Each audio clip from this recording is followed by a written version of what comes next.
Hello, hello. Hello, hello. Hello, rock and roll. Hey, how does he get this thing on? Rock and roll. Oh, Rock and hello. roll. Let's Hello, go. hello. Dude, What's up, what's Brad? happening, man? Nothing. Just hanging. What are you doing? Man, just doing a little podcast thing, man.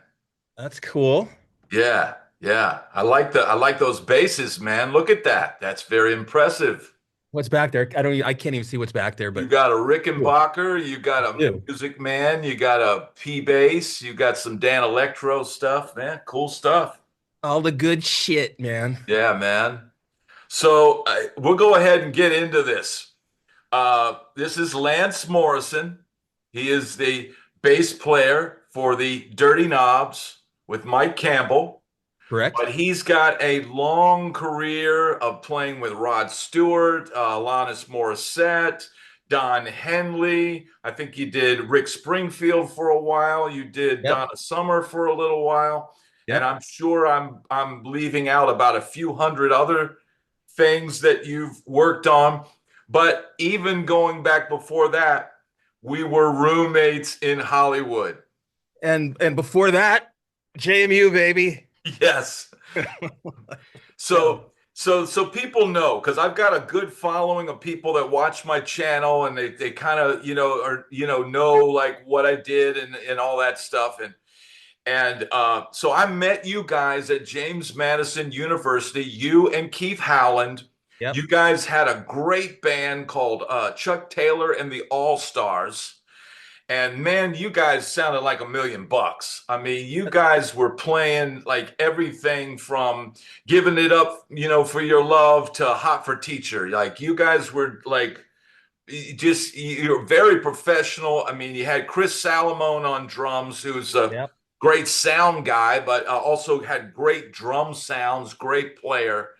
Yep. And then you had a front man, Sam. I don't remember the last name, but Sam Barnes, he was awesome. he was awesome. He would get the crowd going, and Yep. and um, that's where I met you guys. Yep. And so we hung out, and and then I borrowed you guys' drummer a little bit, on some gigs, and then I said I'm going out to L.A. and I think you guys maybe were close to graduating or something. Yeah, you must have been like a year ahead of us. Like, No, I was oh, behind. I was a dropout. I'm a college oh, okay, I dropout. got you. I got you. That's cool. I You're a did I smart did guy. the smart thing, man. I Totally. just said, I'm out, bro.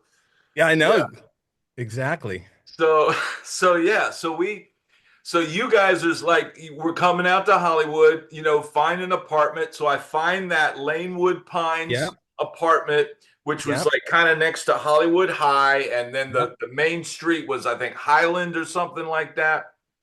Yeah, well, it was just what was it, La Brea and Sunset, I guess, was Yeah, basically sort of yeah, the that's what nearest it is. crossroads. That's what it Yeah. is. And the thing is, a lot of people on my channel are really interested in the Sunset Strip scene, and but you guys, chose a different path. We kind of all like. I think the last time I saw you was probably like 1988 or 1989, something. Uh yeah, or like early 90s, but yeah, I was gonna say let's catch up and like start at like 1993 and just tell me what you've been doing, Well, but just like we could do this for hours, bro. I We, know. we I know. basically for me, when I left LA, I was doing the Sunset Strip thing and all that, and I Right. And moved to what year was that you left LA? 94, Okay. Okay. 94. And I moved to Nashville and I just started playing. I mean, I went from playing, Sunset Strip to playing smooth jazz gigs. Mm. So, and I've talked about on that on my channel. How does a guy go from playing at, the Whiskey or the Roxy or Gazzari's and that whole madness, that went on down there to Right. then going, hey man, you want to come play this smooth jazz gig? It's Friday night. It pays this much. And I just go, well, I mean, you're going to play, right? You're going to take the gig. That's what we do. We play music. Right. Right. but it's like to think now to make such a drastic, switch, but it's what we do as musicians. One minute you're playing with the Dirty Knobs, the next minute you're playing with AC/DC, Right. right? Exactly. Our Yeah. our friend Matt Matt Log. Log. Yep. Yep. So that's long story short story. Nashville, you get on road gigs, yada yada yada. Right. You know, Yep. Yep. and a little bit of session work, and yeah, and so now I'm in Florida. That's long. That Oh, sums up my okay. entire career. Where in Florida are you? I'm near Keith. I'm somewhere near Tampa. Gotcha. Okay. Yeah. Well, have you seen Keith lately? I have not seen him in person. He did call me, and yeah, we talked for a little bit, and then he was down in Florida, I think, already, and then this thing kind of with my family, my wife got a job offer she couldn't refuse, and it's like, I didn't want to leave Nashville because I was still gigging, I was still doing my thing, but it's like, I couldn't say, well, you're making way more money than me right now. So I have to go and I have to figure something else out. I got to go somewhere else and do it. And so that's when I started focusing on YouTube. Dude, So that's the thing to do these days. that's what I'm doing full time now. Cool. Great. Yeah, I had Rudy Sarzo on this morning. Awesome. Yeah, so and it's like, dude, I mean, we grew up watching him on Yep. MTV, Exactly. and Roger reached out to me and he said, "Hey, would you like to have Rudy Sarzo on your channel?" Well, yeah, Yeah. Yeah. and then he said, "Well, what about Lance?" I go, "Of course, That's sure." cool. Yeah. you Yeah. know and I Love haven't Roger. I haven't done any guitar players yet. I like talking to bass players and drummers Cool. because Very I good. know if I got a good bass player and a good drummer, I can play a gig. Exactly. Very good. So, man, I want to like get into, your thing because, it's a different path that you took. I tried to take the rock star idiot path and go down to the Sunset Strip. I mean, it was fool's gold, but it's very, very tempting fool's gold. Sure. You got the Sunset Strip and the glitz and the glamour and the girls and and all that stuff. But you were able to somehow, get into the artists that are already plugged in. I know you played on that Alanis Morissette album, Right. and that is just a huge, huge thing. Yeah. How do you get to that? Yeah, I kind of went where the work was, to be honest. Like when I, moved out in '88, and thank you for getting that Lanewood apartment. Yes. And so I don't know if you remember, like I think that first year I actually got offered a publishing deal, like to be a Wow. writer. So I thought, okay, well, I'm going to be a writer. And that kind of fizzled out. In the meantime, I was like working at A&S Case Company. This would have been like 1989, as a shipping and receiving clerk. After graduating MI, I was still living there in at Lanewood, and then I just started going on auditions and stuff like that. And I got this gig with this guy Tommy Page, who was like sort of like a teen heartthrob, and we opened up for New Kids on the Block. This was 1990, so we were playing like football stadiums and stuff like that. And Matt Log was the drummer. That's where Matt Wow. and I first started playing together. And yeah, and Matt is freaking awesome, and he's like my favorite drummer to play with. He and I have basically the same idea of time and feel, where you want to put stuff. And I've done more sessions with Matt than anybody else. And it's one of those things where when I'd be on a session with Matt, like I wouldn't even listen to him. Like, because it didn't matter. Whatever I played, he was going to play something that complemented it. Yeah. Oh, but anyway, so that was 1990 that I got that gig. And then, you just get in, you just get into a groove with a bunch of other people, you get your network going and stuff like that. And you meet this person who recommends you for this gig and that gig and stuff like that. And so like, yeah, the Alanis gig came up in, was it 93, I think? I think it was no, it was 94. Um, and just this drummer Rob Ladd, who I had done a few gigs with, he got called to do it, and the producer Glenn Ballard asked asked Rob if he knew any bass players because the guy I think they were going to use this guy Mark Brown, but he wasn't available. So Rob was like, "Yeah, I know this guy Lance from some gigs around town and stuff like that." And so I mean, that's how I got that gig. But that's also, you know, did a ton of jingle sessions and radio and TV IDs and stuff like that, and just sessions in general. And that was like, again, like at first I thought I was going to be like a songwriter, and then that kind of fizzled out. In the meantime, I just started getting called for sessions and stuff. But I would let people know that I was looking for that. Yeah. It's like whatever gig I'm on, you're talking to people and you're like, hey man, if you ever hear of anybody doing a session or whatever, I'd love to get into that. And Yeah. Yeah. so it just kind of built up. And yeah, like 90s were awesome. Had a good time in the 90s. Yeah, yeah. I mean, you got plugged in, and the jingle stuff. I mean, that's kind of like you start off kind of doing jingles, and I did some jingle gigs. Those were there was always kind of interesting. It seemed like the jingle stuff was like, at least the one I had in Nashville, I literally had to like go and chase them down to get paid. Oh, It was, I don't know. Do you ever have any situations like that where people say they're going to pay you and it's like, dude, yeah, yeah, of course. I mean, most of the jingle stuff I did were with legit companies or companies that were fairly successful and did a lot of work. So there were never any issues like with that. But yeah, there was one like sort of bigger label act that never paid me. And wow, me and Josh Freese was also on it. And I know that wow. Josh had to like sue the producer to get paid and stuff like that. So I mean that kind of stuff happens, but luckily that was kind of an outlier. For the Yeah, most yeah, part, I had great experiences and worked with a lot of great people.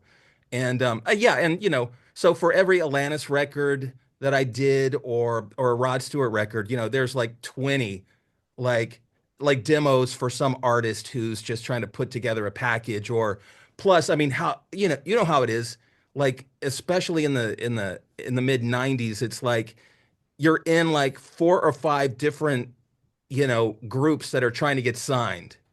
There's yeah, always some, a group of guys that, maybe you find a different lead singer or whatever, or you find a different group of guys. So you're always in a rehearsal space, working up for, yeah, showcase or something yeah, like that, or some gig at the Roxy or something like yeah, that. And yeah, then that falls apart and then you're on to the yeah, next yeah, group. But, just that whole group of guys, you start branching out into different artists and stuff yeah. like that. Yeah, it just becomes a network, and it's like you do a thing while the thing's happening, and then it's like you go on to the next thing, and then you have your jingle work on the side, and Yeah. and I've talked with other guys. It's living and dying by your calendar. Totally. Yeah, it's funny because I found my 1994 calendar, my what day runner or whatever, day planner. Like it's down in storage and like I'm kind of following 1994 30 years later. It's like, oh, 30 years ago on this day I was working on this stuff and working Wow. on this stuff, kind of, remembering that. But like you said, yeah. I mean, in the middle of the Atlanta sessions, the engineer, this guy, Chris Fogel, was also working with Simple Minds. And he's like, Yeah. oh, yeah, I'm going to go work with Simple Minds, the next couple of days. And almost as a joke, I'm like, dude, if they need a bass player, give me a call. Yeah. And Yeah. he did. So I ended up Wow. like on, Simple Minds record. But Wow. that's back in the day when that kind of stuff happened like that. Yeah. I don't think that business has been around, the last 15 years or so, at least. So you've Not long. seen a market drop in, say, like these, of course, these big albums and big productions. have you seen the transition now to the home and doing Totally. projects like that? And are you doing like air gigs and things like that, or Right. just word of mouth? Hey, come play on these tracks. Send me the tracks. Boom. Right. Yeah, yeah. And I'm actually, you know what? I feel like, especially back early on when I first started out, like, early 90s and stuff like that, I'd kind of, beat the bushes a little bit and, make calls and say, "Hey, what's up? What, if you hear of anything." And, I was really lucky because I would say from like, mid 90s to like present day, I never really felt the need to, have to call and see what's up. I mean, there was always work that just kept going on. It's finally getting to a point now where, I mean, I'm turning 60 this year. Wow. So, and the music that you and I love and grew up on and dreamed about playing, in stadiums and stuff, like that's just not, it's not Yeah. what a lot it's just the culture these days is that's just not hip and not Yeah. what everybody's Yeah. doing. Yeah. So Yeah. so yeah, it's like okay, it's time to I don't know, just call people up and be like, "Hey, anybody looking for a 60-year-old bass player, for some big huge legacy band?"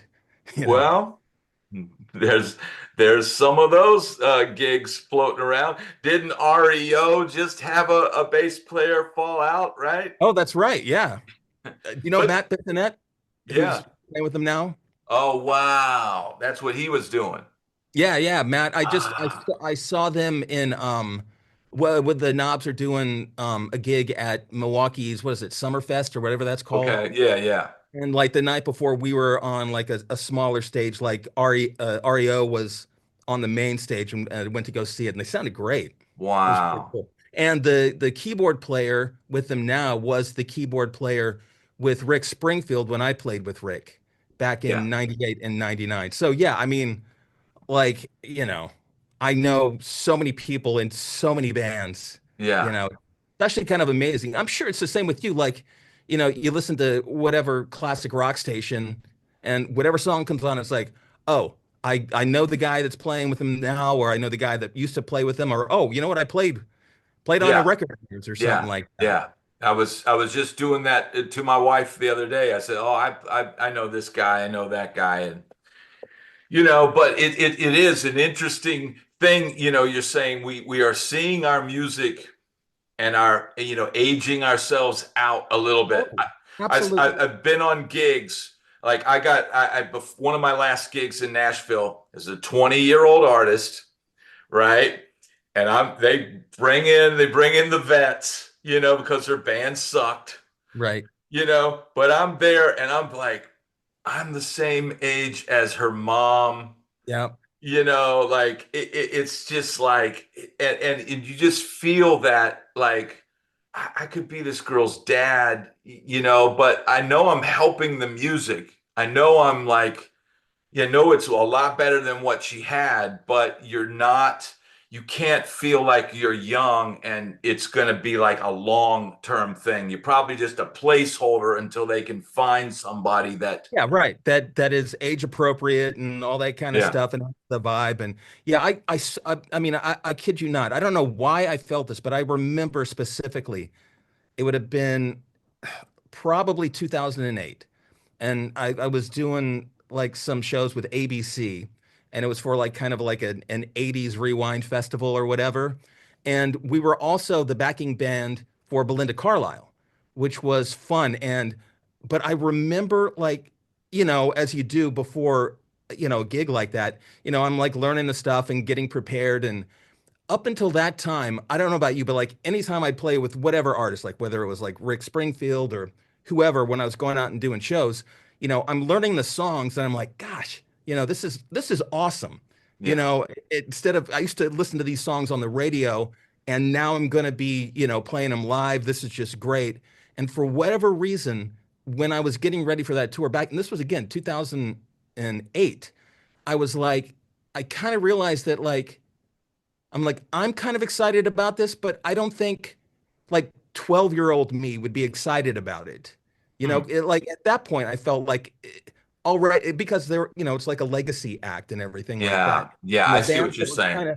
the bands that were kind of coming up, it was, the whole like pop music and Pro Tools and songs that are just more edited Yeah, than written, yeah, was kind of starting to come up, and you just see more of that stuff, on the radio, on the charts, instead of like a band thing. So even back then, that was like my first sort of like whiff of, uh-oh, you know, I mean, I'm becoming a dinosaur, you know. yeah, Now, like 15 years later, or whatever it is, it's like, yep, this is exactly sort of the landscape that I kind of saw coming.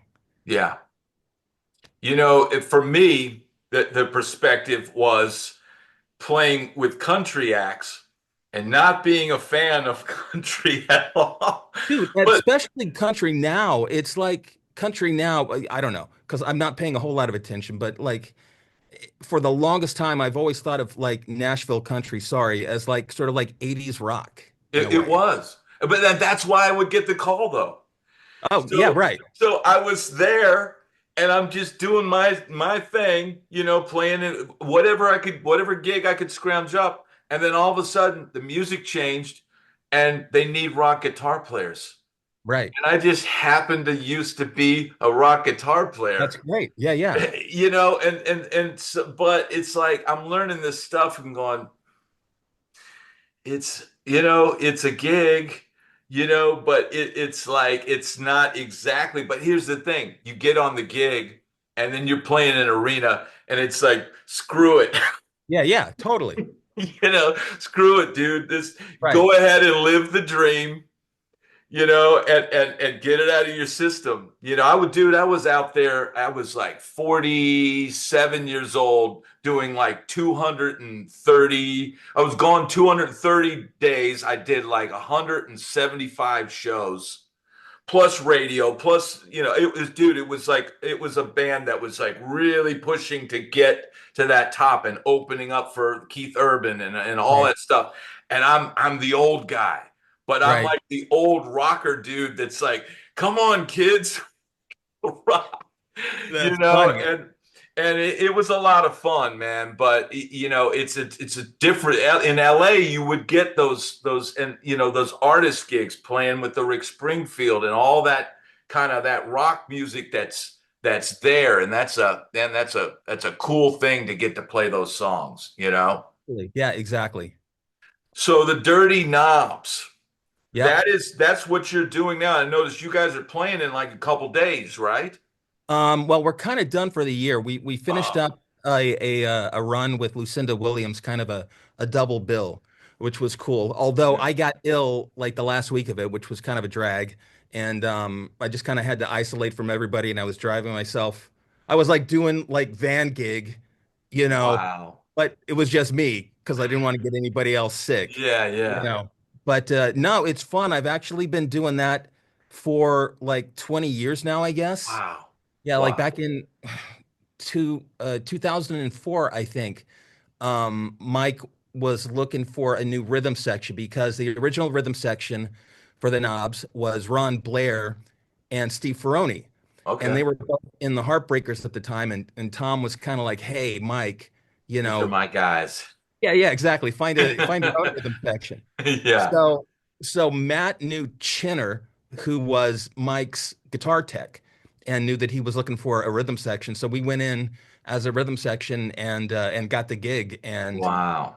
I mean, for the first 15 years, we might do 5 or 6 gigs a year or something like that because, Mike would be out with Yeah. Tom Petty. Matt had this huge gig in Italy with this guy, Vasco Rossi.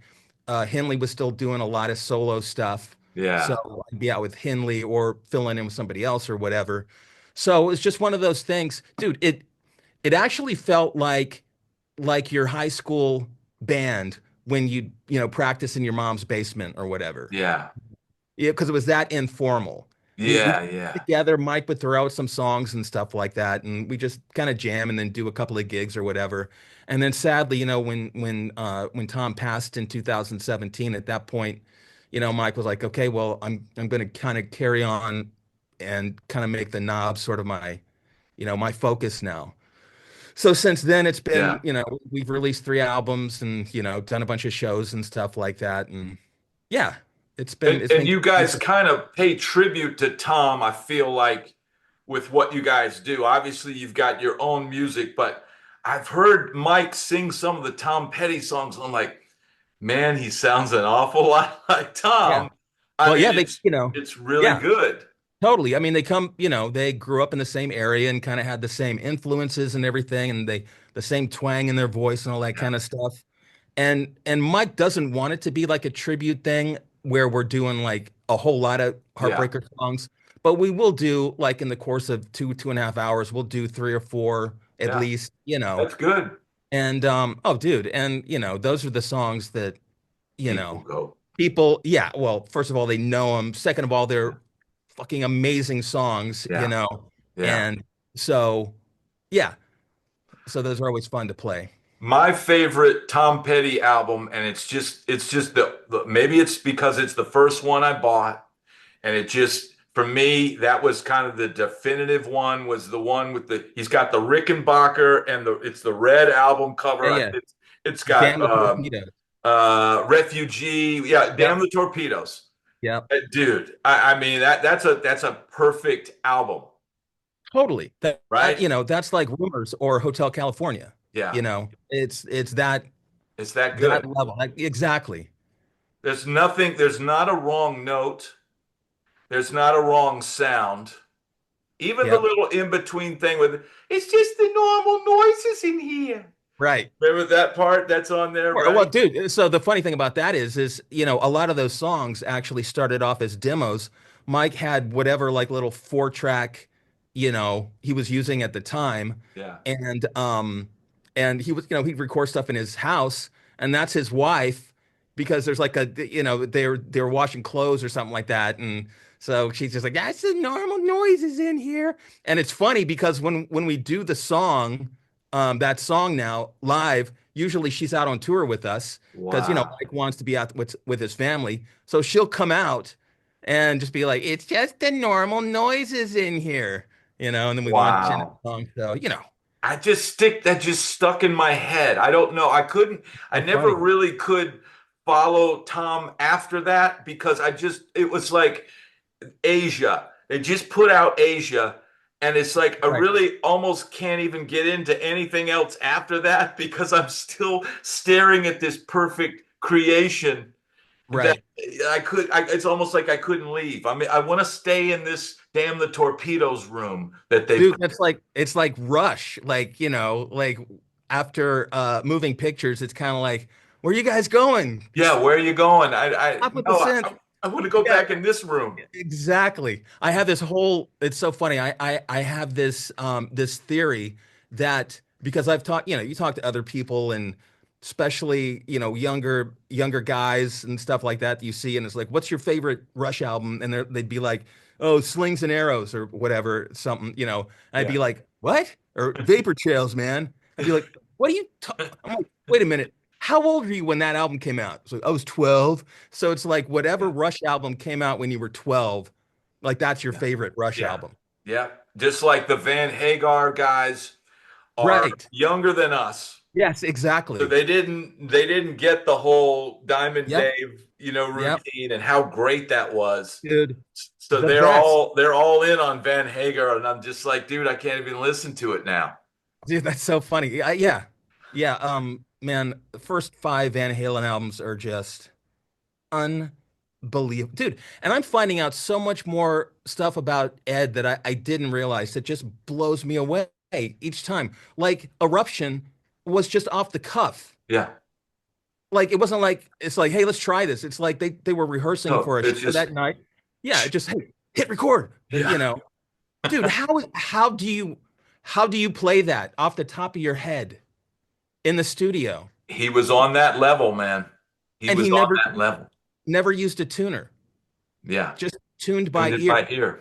which is why a lot of those, you see a lot of these videos of guys are like the the right way to play this song is you have to, tune the D string a little flat, Yeah. which makes this chord Yeah. just ring better. It's the B string. You tune that B string a little flat, and then that A chord for running with the devil, then it's perfectly in tune. If you tune the guitar in tune and play Right. that, it's got a harsh, sound to it. And And it's, Ed just know instinctively hears that and does that, yeah, yeah. crazy. It's little things like that. And, but, also the madness and insanity of the music business. And I know, a lot of what we're in the music business, a lot of it is what happens on the bus stays on the bus. Now, I don't know if, and for some men, you can go on some gigs and, it's just, but I Right. don't know, if you can imagine being on the Van Halen tour bus. No, no. Or like Ozzy, like, you reading those stories like Ozzy and Motley Crue. Yeah, I wouldn't be able to survive that. The Oh, Rudy Sarzo book. I got to check it out. I read this, and dude, the stuff that was going on. I bet. Imagine this. You're about to play a show, and your front man is backstage going, I can't go on. I can't go on. I'm not going, like, dude, Right. just come on, man. Let's just go play the Exactly. gig. And I can't go on. I'm telling you, my throat's going. Right. I mean, dude. And the thing about this book that is so funny is I'm reading it, and then Ozzy will bleed out something, and I'll just hear it in my head in his accent, and I'll just start laughing. Sure. Because he just, yeah, she's a bleeding, this and bleeding that, and it's like it's you're lucky if it doesn't get too crazy on the road, Right. essentially. Well, I always thought about this.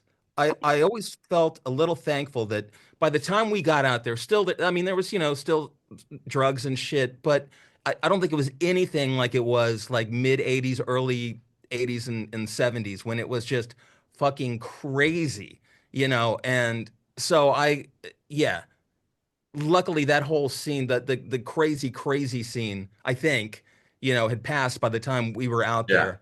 And, but talking about being on the road, yeah, none of the acts I was with ever got crazy, but that is the most important thing I think about any gig. It's just the hang yeah, and just being able to hang with people and not being a pain in the ass.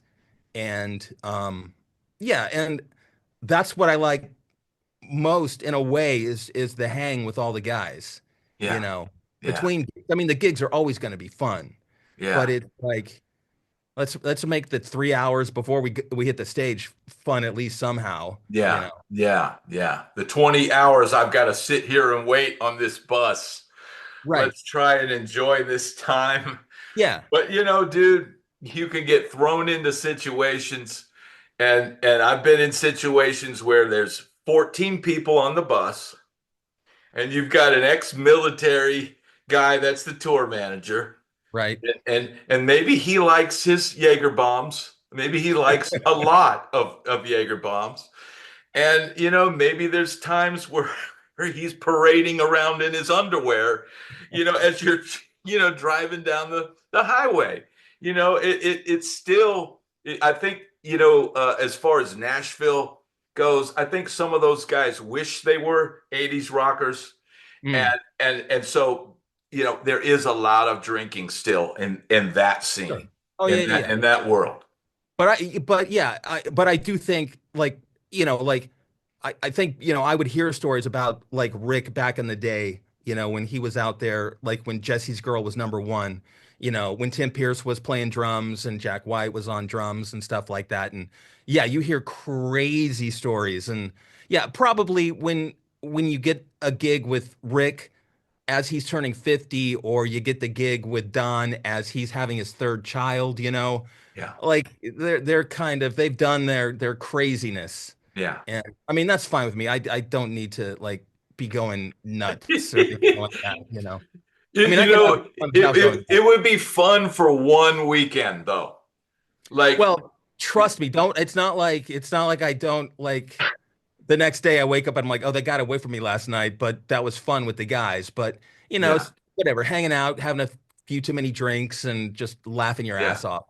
I mean, I don't even drink anymore, but Good I for you. now I think about it, and I think about the stuff we used to do, and now I'm free of doing that. Yeah, and Yeah, I played gigs. I played an oldies gig, right? And there was no booze backstage. You play your show. Everybody's completely sober. We just go and you do your little 60s, guitar thing and then if you want to drink, you go to the hotel lounge, sure. after the gig. Yeah, yeah, Fly yeah, dates. So that's a whole different thing. And the beauty of that gig was that there wasn't any booze backstage because on the country thing, man, it's like, dude, they've got a after party room. They with disco lights and rap music playing and a full bar and all, and it's just the booze is just flowing all the time. And it's like, if you try to get away from it, hey, I'm just going to take it easy for a while. But man, try getting in that bunk and going to sleep when there's 10 sure. people drinking whiskey in the front lounge and blasting Hank. Yeah, yeah, exactly. Yeah. And I mean, every gig is sort of different. Like on the Henley gig, I played with Henley for like 20 years and I never had a drink before a gig, or during the gig. It's always like after maybe there were a few drinks or whatever. With the knobs, it's a gig. It's almost like a club gig. So I'll have one drink before I hit the stage and, instead of water on stage, just make sure my tech's like, hey, give me a beer, and if I run out of beer, give me another one at some point. So it never gets carried away, but by the end of the gig, it's like, all right, let's play Running Down a Yeah. Dream now. I'm ready for it. Yeah, yeah, yeah. And that's a fun way to do it.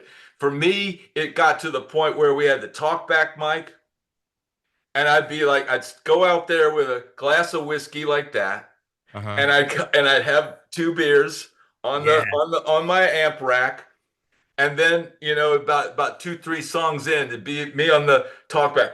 I need another damn beer, man. Give me a beer. I need me a beer. Dude, that's like Mystic Den. I used to have Yeah, like, but I it's swear to God, like times a three hundred. pitchers. Yeah, Yeah, the three pitchers of pitchers. empty pitchers on the top of my SVT Yeah, by the end of the night. yeah. It Oh, becomes it's a tough. I used to, man, I would drink so much that the next day I wouldn't even be hungover.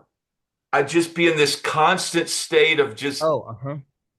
Yeah, you know yeah. what I mean? Yeah, It's yeah. just, it was the weirdest thing. But man, getting off the road and just being able to go, okay, I don't, it's over now. I can just, go and I immediately get home. Hey, I'm back. Okay, boom. And the next thing you know, I'm playing smooth jazz.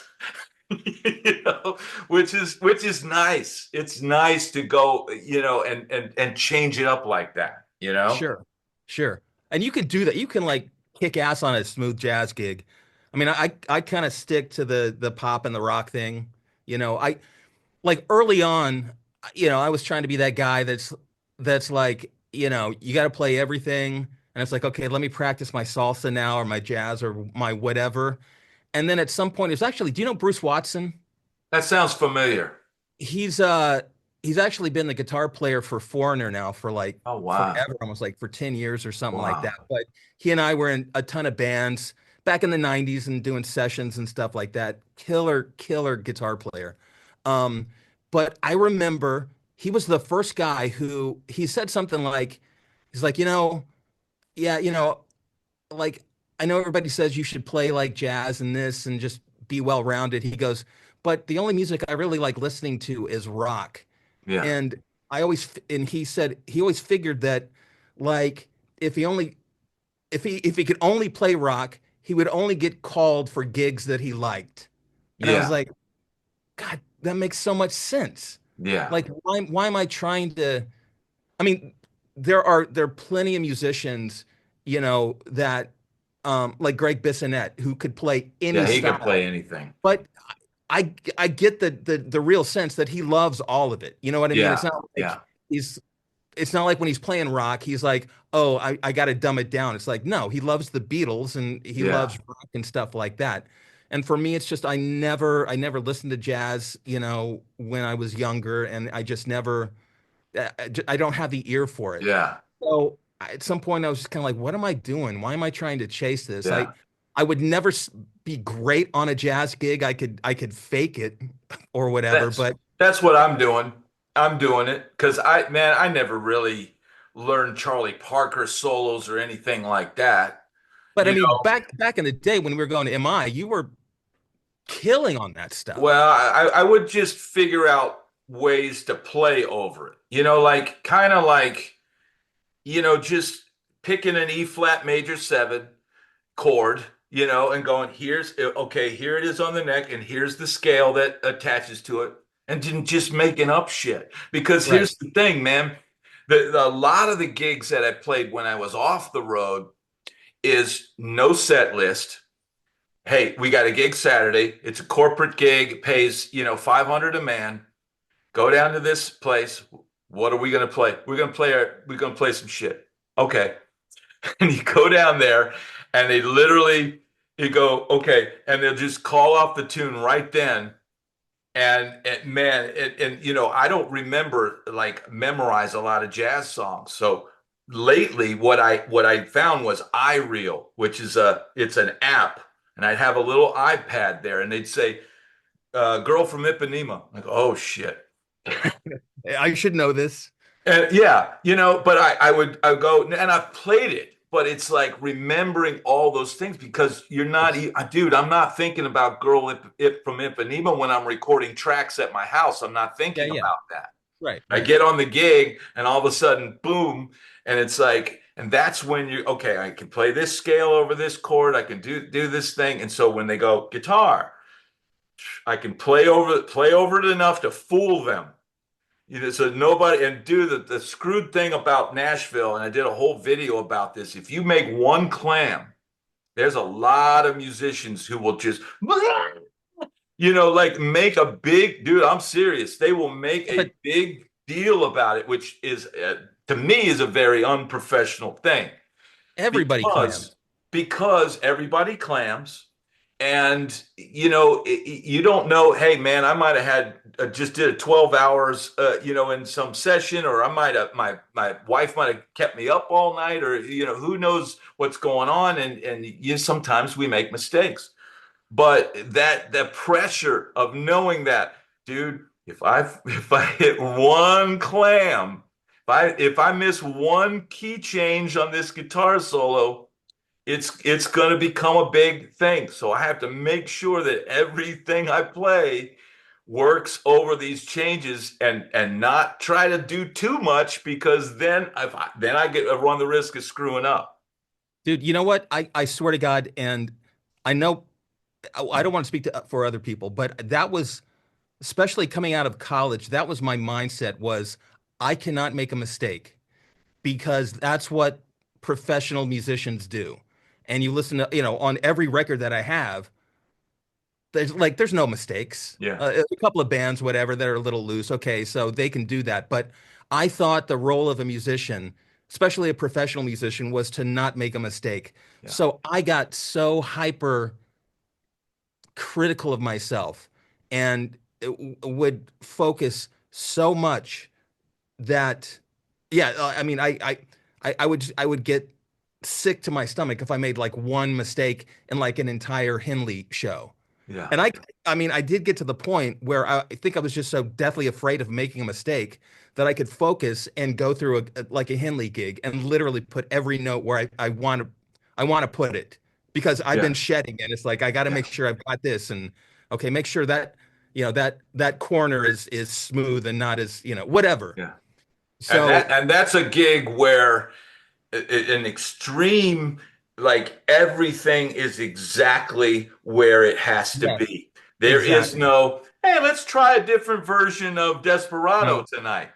yeah, Oh, hey, the why don't we do Desperado as a samba tonight? yeah, whatever you feel in the solo tonight. Although we did a couple of different arrangements, but anyway, but yeah, you don't want to like throw in a different solo, for Hotel California. It's got to Can't. be what it's got to be. And you know what? I totally enjoyed that discipline because, like I said, coming out of college, for whatever reason, that's where my mind was. I started learning songs note for note in college, and I would like record myself playing along to songs until I couldn't tell that I was playing along. So like I mean like feel Yeah. like if it's the same turnaround going into the first and second chorus, but the second chorus the turnaround is a little rushed. Dude, I swear to God, I try to rush it on the Yeah. second chorus and, Yeah. and Yeah. match it. And and so I got pretty good at learning something and like copying it. So when I would do like the Henley gig, I actually kind of enjoyed it. It's like, oh, you know what? It's I don't know. It was just it was nice and I don't know. It was easy for me to do that. It's a But discipline. It's a yeah, yeah. discipline. And But and then this is an important lesson for people to hear that in order to do some of these iconic gigs like this, like you said, you've got to play it exactly right. There's a lot of people, the thing sometimes in Nashville, you'd have guys go, "Oh yeah, I got it." And I'm going, "Dude, you ain't got it. You're not right. even they would just, they would hear something and go, it's simple, but they wouldn't spend the time to really like, look, man, yeah, it's simple and yeah, it's GCD, but man, there's the way that GCD is played and the Exactly. details of every feel and Dude, every push. yep. That's why guys get that call. That's why you get the Don Henley gig because you were obsessing over these minute details. That's exactly who they want on that gig. Dude, and I always coming out of college especially, I felt like that was the details were the important things, and I mean it's not just eighth notes. It's like how do you play eighth notes?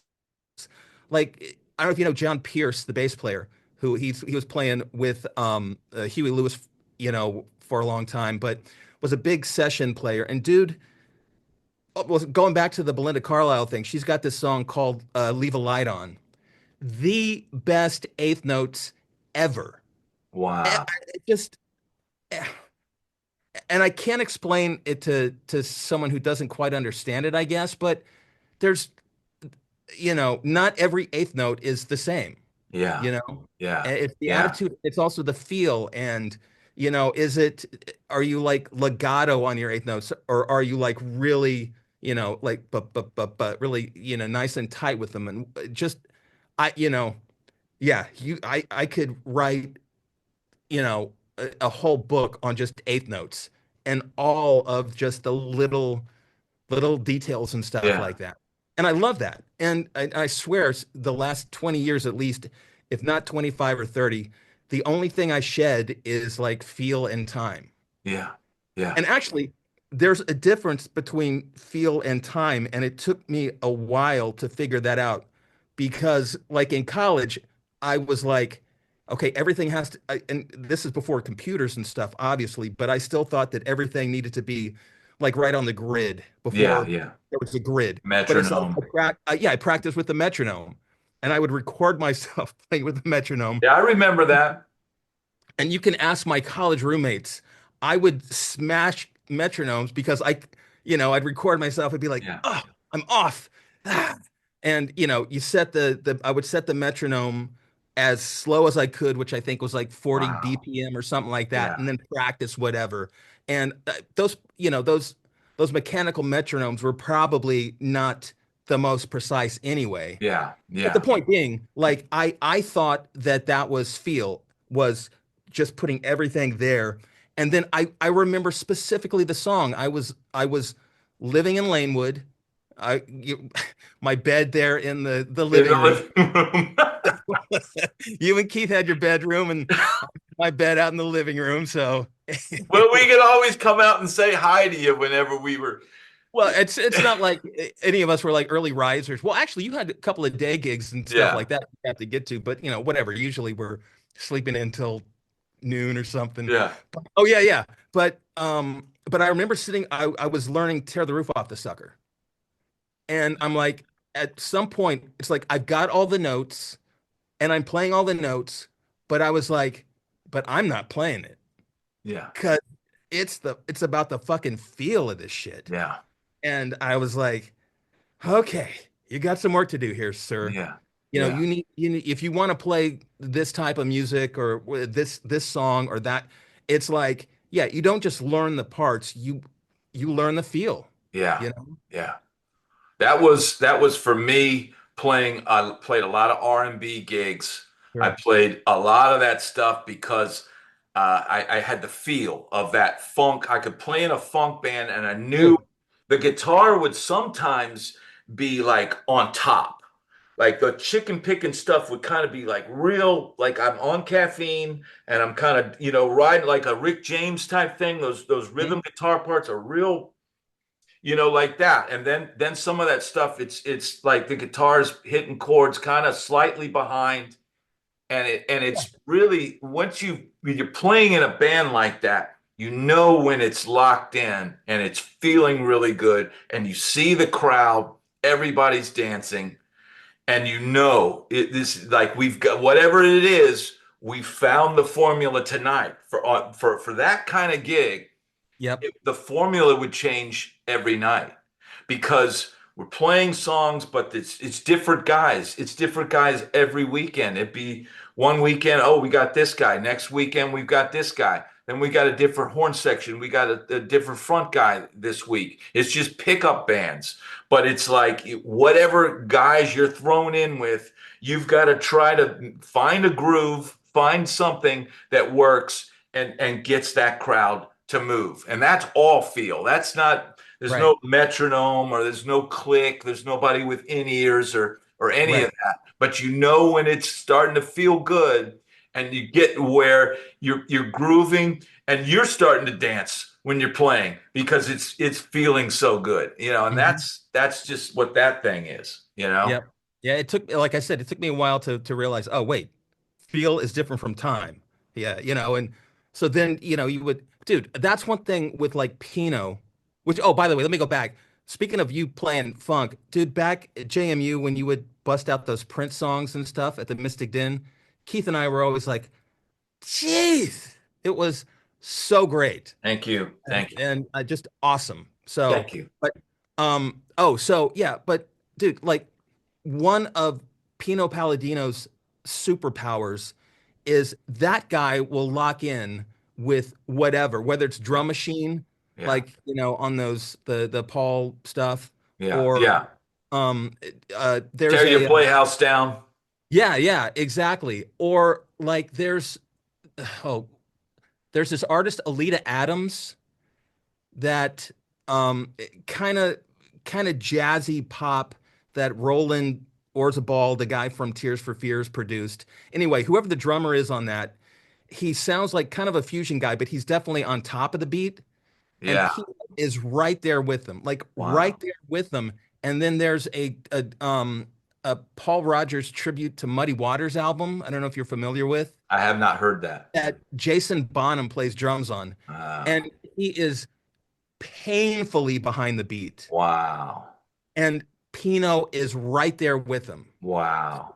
Whether it's a drum machine, a drummer that plays ahead, a drummer that plays behind, besides all the amazing bass lines that Pino plays, like his feel, Yeah. it's Yeah. world And class. and sublime. I Yeah, would say, like, here's the thing with a guy like Pino Palladino is, he's playing this badass part, yep, and it's perfect, and it doesn't distract you from the song, and it's perfect, and it's in there. And as the song progresses, by the third verse, he's putting some more yep, melodic information in. He's taking it somewhere, and yep, and he's playing stuff that you're like, holy crap! But it's not blah, blah, blah, blah, blah, holy yeah. crap. It's And like you said, it like he sets stuff up. It's the same stuff. Like Bob Glob is another big influence of mine when I started looking into like session guys. And like whatever song it might be that like Bob played on or Pino or whoever it was, like the session guys that I really liked, you would like, yeah, they would set up their turnarounds each time a little differently. Like it might be simple the first time, the second time they take whatever, phrase and they build on it, and then they set up each Yeah. turnaround or each Yeah. lick or whatever. So Yeah. when you hear it, it's familiar, but it goes into a different place or whatever. Yeah. It's just musical and thoughtful and awesome.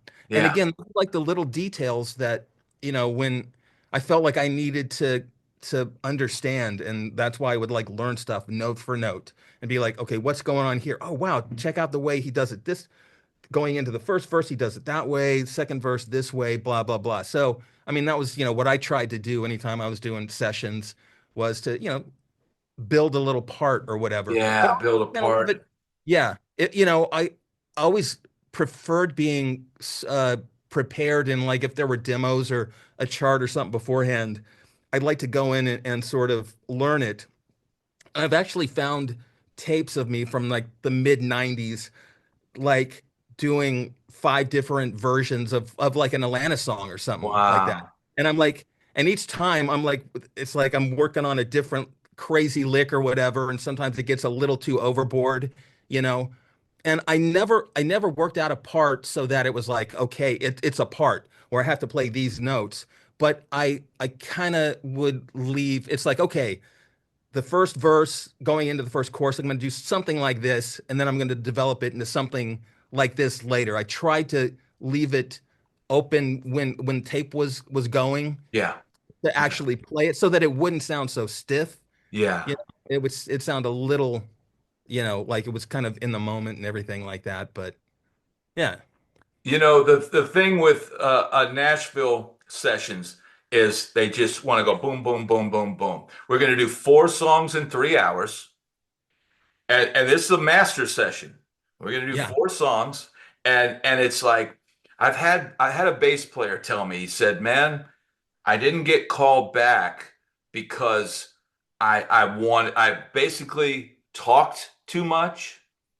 And I wanted to, oh, I think I could do this better.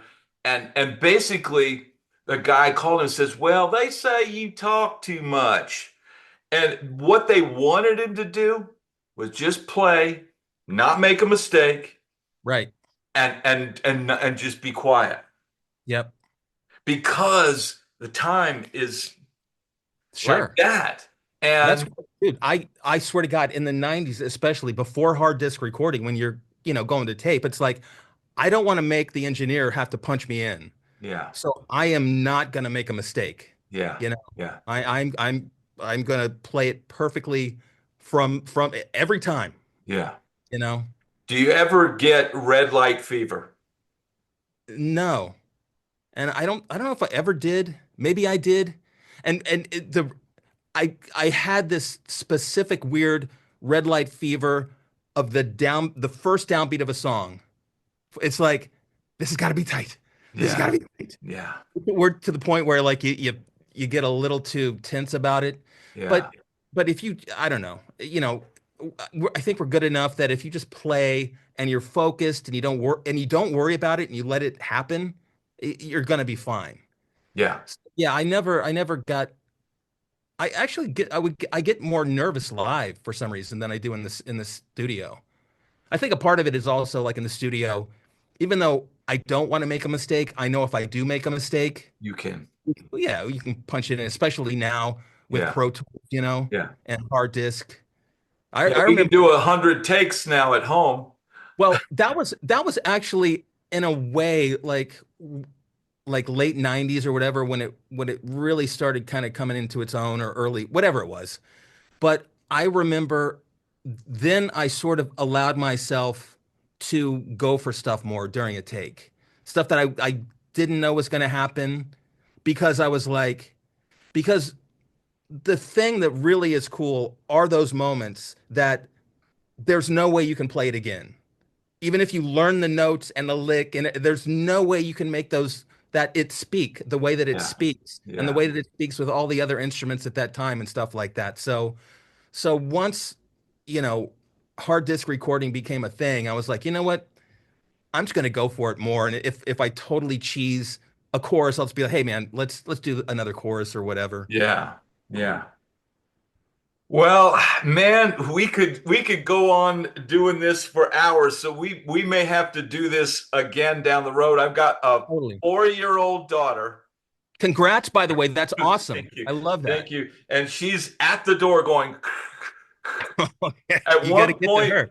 when we started the interview, she had like come in and she's standing over there and her TV's blaring in the background and I'm like, oh, but I love her. I love her to death. And Of it, course. it's a, amazing thing,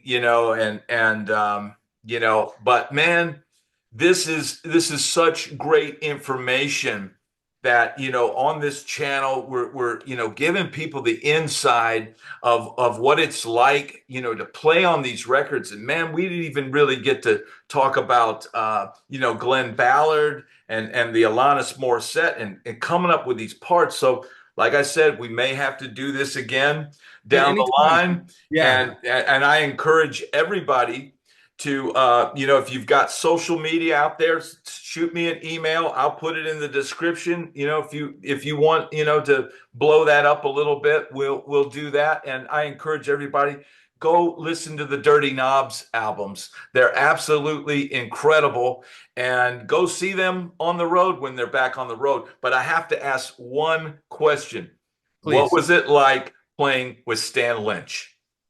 Dude, it was awesome. And we can go into this another hour. I love Stan. Actually, Stan was a big reason why I got the Henley gig. He was producing Don's album back in 2000, Inside Job. And so as Don's putting the band together, Stan is kind of around, and he's in the rehearsal space and Yeah, everything like that. And like it was a long rehearsal process, or I mean audition process, and me and the keyboard player Will Hollis and a couple, I think, and Rob Ladd, who so Rob Ladd was the guy that recommended me for the Alanis record. He also recommended me for the Henley gig. wow. Thank you very much, Rob. Yeah, But thanks, Rob.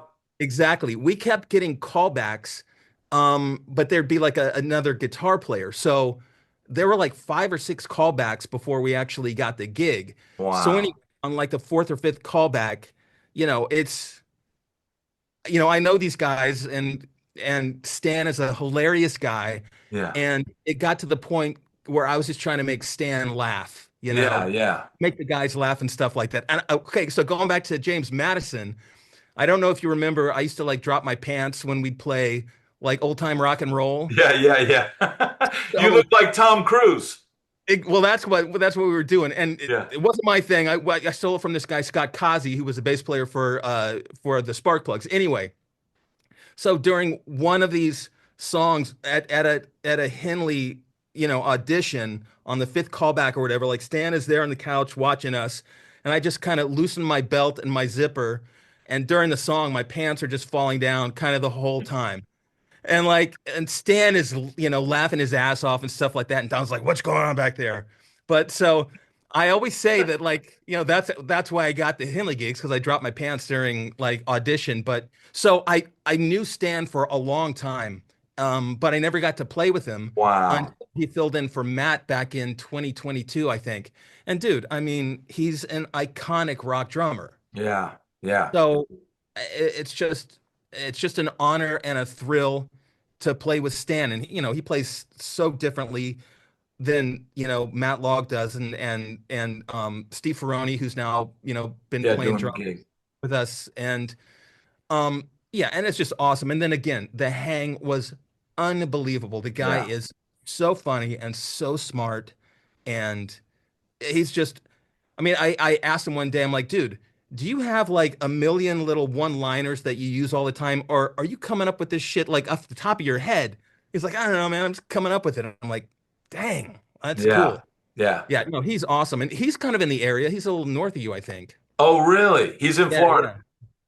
yeah, yeah. He's in Florida, Wow, wow. I mean, I'm a big fan of his drumming and dude. that sound that they Yeah, had. And man, When I saw that you're playing with Stan Lynch, I'm like, oh my God, that's just like that's incredible. Well, Yeah, man, yeah, go ahead.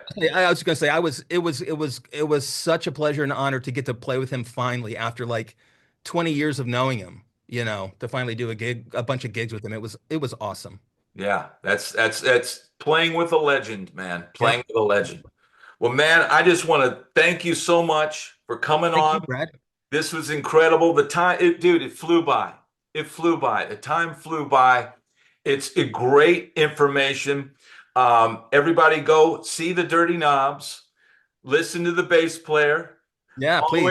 always, and practice your time and your feel, fools. Exactly. Those two things are all you need.